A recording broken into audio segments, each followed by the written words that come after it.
Bento কেকের size ছোট হলে কি হবে, খাটনিটা কিন্তু একটা বড় কেকের মতোই সমান।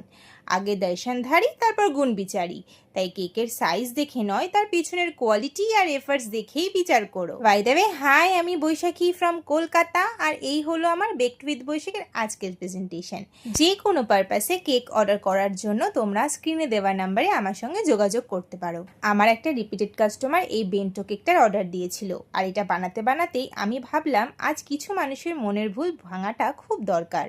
আমাকে অনেকেই জিজ্ঞাসা করে, দিদি বেন্টো কেকের সাইজ তো ছোট, তাহলে প্রাইসটা এত বেশি হয় কেন? আসলে কেকের সাইজ ছোট হতে পারে, কিন্তু একটা বড় কেক বানাতে যে প্রিমিয়াম কোয়ালিটি মেটেরিয়ালস লাগে, এই পুচকে কেকটাতেও ঠিক তাই ব্যবহার করা হয়। আর খাটনির কথা তো ছেড়েই দাও, সাইজ ছোট হলেও সেখানে নিখুঁত থিম বা ডিজাইন ফুটিয়ে তুলতে দ্বিগুণ বেশি এফার্টস আর সময় দিতে হয়। তাই দাম দিয়ে দরাদরি না করে প্রিয় মানুষের জন্য এরকম কিউট একটা কেকের অর্ডার দেওয়ার জন্য আমার সঙ্গে যোগাযোগ করতে পারো।